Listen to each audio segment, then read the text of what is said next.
Deer guys, আজকের ভিডিওতে আমি ফাইন্ড আউট করার ট্রাই করব যে প্রোকাস্টিনেশনের সলিউশন কি। তো প্রোকাস্টিনেশনের ফার্স্ট ভিডিওটা বানিয়েছিলাম আমি অনেক আগে। তো এই পর্যন্ত আমি প্রোকাস্টিনেশন নিয়ে কি জানলাম এবং এখান থেকে প্রোকাস্টিনেশনের পটেনশিয়াল সলিউশন কি হতে পারে। The first solution, Zen mode. ফার্স্টের ভিডিওতে আমরা দেখেছিলাম যে প্রোকাস্টিনেট করার অন্যতম বড় একটা কারণ হলো আমাদের ফোন।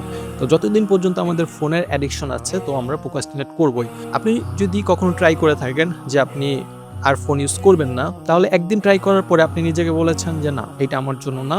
এটা হয় কারণ আমাদের যখন একটা হ্যাবিট তৈরি হয়ে গেছে, আপনি যদি হঠাৎ করে এটা বন্ধ করতে চান, ওইটার যে নিউরাল পাথওয়ে ওইটা কিন্তু ব্রেইনে তৈরি হয়ে গেছে, ওইটা আপনি হঠাৎ করে ছাড়তে পারবেন না। আপনার ব্রেইন আপনাকে পেইন ফিল করাবে। আমাদের পেইন ফিল হয় এরকম নিউরো ট্রান্সমিটার ব্রেইনে রিলিজ হবে, মানে আনইজি ফিল করবেন। তো আপনি এটা বেশি দিন কন্টিনিউ করতে পারবেন না। তো ফোনের অ্যাডিকশন দূর করার one of the best way যেটা আমি পেয়েছি, যে একটা অ্যাপ আছে জেন মোড। এটাতে আপনি 20 মিনিট থেকে শুরু করে 2 ঘন্টা পর্যন্ত একটা টাইমার অন করতে পারবেন, এবং এটা যখন আপনি অন করবেন আপনি ফোনের কোনো কাজ করতে পারবেন না।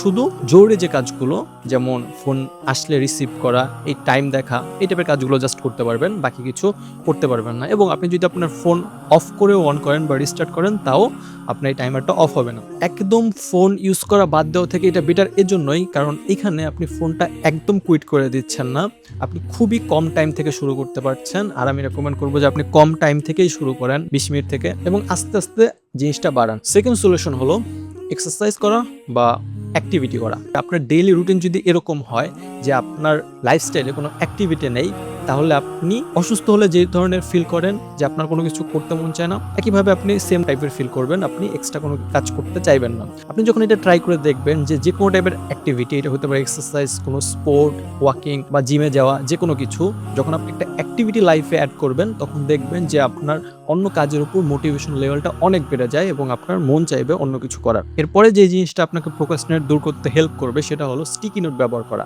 এই টাইপের স্টিকি নোট, আমরা যে প্রোক্রাস্টিনেট করি এর অন্যতম বড় একটা কারণ হলো যে আমাদের ব্রেইনে অনেক কিছু ঘুরতে থাকে, কোনো কিছু অর্গানাইজড থাকে না। আর আমাদের ব্রেইনটা কোনো কিছু মনে রাখার জন্য তৈরি না, আমাদের ব্রেইনটা ক্রিয়েটিভ কাজ করার জন্য বেশি উপযোগী। আপনার মাথায় যখন অনেক ধরনের চিন্তা থাকে যে আপনি এটা করবেন, এটা করবেন, এটা করবেন, এবং ওভার থিঙ্ক করতে থাকেন, তখন এই ওভার থিঙ্ক করতে করতে আপনি মনে করেন যে না, কাজটা অনেক ইফোর্টের এবং আপনার কোনো কিছুই শুরু করা হয় না।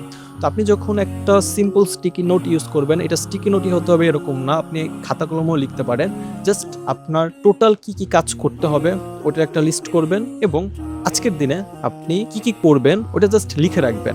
জাস্ট এতটুকু কাজ করার পরেই দেখবেন যে আপনার ব্রেইনে যে ওভার থিঙ্ক হচ্ছিল ওইটা সাথে সাথেই গায়েব হয়ে যাবে, এবং আপনি যে কাজগুলো লিখবেন ওগুলো করতে আপনার ইচ্ছা করবে। এখানে একটা টিপস, যে আপনি আনরিয়ালিস্টিক কোনো কিছু লিখবেন না, আপনার ক্যাপাসিটির বেশি কিছু লিখবেন না, খুবই রিয়ালিস্টিক ভাবে যেটা আপনি কমপ্লিট করতে পারবেন, এবং ছোট ছোট টাস্ক ওইখানে আপনি লিখবেন। এরপরে যে সলিউশনটা নিয়ে আমরা কথা বলবো সেটা হলো গুড স্লিপ। স্লিপ আমাদের ওভারঅল হেলথ, আমাদের ইমোশন, আমাদের মুড, আমাদের মোটিভেশন, এটার উপর খুব বড় একটা ইম্প্যাক্ট ফেলে। যদি ঘুমের মধ্যে ল্যাকিং থাকে, পরের দিনে আপনার কাজ করার প্রতি কোনো মোটিভেশন থাকবে না। আপনি ঠিক অসুস্থ থাকলে যেরকম ফিল করতেন আপনি ঠিক ওই রকমই ফিল করবেন। এজন্য আপনি যদি প্রোক্রাস্টিনেট দূর করতে চান, আপনার ঘুম ঠিক করা এটা একটা মাস্ট টাস্ক। এবং প্রোক্রাস্টিনেট দূর করার আমাদের যে লাস্ট ওয়ে সেটা হলো একটা concept, suck is better than skip. আমরা যখন একটা কাজ করতে চাই তখন আমরা ওইটা পারফেক্ট করতে চাই, ওটার ভিতর অনেক ইফোর্ট দেই, যেটা আমাদের ওই কাজটার মোটিভেশন নষ্ট করা এবং প্রোক্রাস্টিনেট করার অন্যতম বড় একটা কারণ। ধরুন আপনি এক জায়গায় কাজ করছেন, ওইখানে আপনি যেই পরিমাণ কাজ করছেন এর বিপরীতে যদি আপনাকে অনেক কম স্যালারি দেওয়া হয়, তাহলে কিন্তু ওই কাজটা আপনি করবেন না, বা ওই কাজ করার জন্য আপনার কোনো মোটিভেশন থাকবে না। একইভাবে আমাদের একটা কাজ করার মোটিভেশন থাকে খুবই কম, কিন্তু আমরা ওই কাজটাতে অনেক বেশি ইফোর্ট দেই, এবং ওই কাজটা যখন আমরা কমপ্লিট করি তখন আমাদের কাছে মনে হয় আমরা এটাতে অনেক বেশি ইফোর্ট দিয়ে ফেলেছি, যে এটা আমি দিতে চাইনি, এবং সেকেন্ড টাইম ওই কাজটাতে আমরা প্রোক্রাস্টিনেট করি। আমি যদি আমার লাইফের এক্সপিরিয়েন্স থেকে একটা এক্সাম্পল দেই, যে আমি যখন ভিডিও বানাই আমি অনেক বেশি ইফোর্ট দিতে চাই ভিডিওতে, অনেক বেশি পারফেক্ট করতে চাই ভিডিওগুলো, এজন্য এটাতে আমি অনেক বেশি প্রোক্রাস্টিনেট করি। তো এটাতে যদি আমি প্রোক্রাস্টিনেট করতে না চাই, তাহলে যে কাজটা আমাকে করতে হবে, এই কাজটাতে আমাকে আরো কম এফোর্ট দিতে হবে, তাহলে পরের বার কাজটা করার জন্য আমার ভিতর মোটিভেশন থাকবে। তো আপনি যখন একটা কাজ সিলেক্ট করবেন যে না এই কাজটা আমি করব, তখন এই কনসেপ্টটা মনে রাখবেন যে কাজটা একদম বাজেভাবে করাও বেটার কাজটা একদম না করা থেকে। তো এই ছিল আজকের 5টা পয়েন্ট প্রোক্রাস্টিনেশন নিয়ে। এটা এমন না যে আজকে আপনি ভিডিওটা দেখলেন এবং আপনার প্রোক্রাস্টিনেট সাথে সাথে শেষ হয়ে যাবে। আমি নিজেও ফিগার আউট করার ট্রাই করতেছি প্রোক্রাস্টিনেশন থেকে বের হওয়ার। আশা করি এটা আপনাকে হেল্প করবে আপনার প্রোক্রাস্টিনেশন থেকে বের হওয়ার জার্নিকে আরেকটু ইফোর্টলেস করতে। তো ভিডিওটা ভালো লাগলে অবশ্যই একটা লাইক দিবেন, and thanks for watching this video.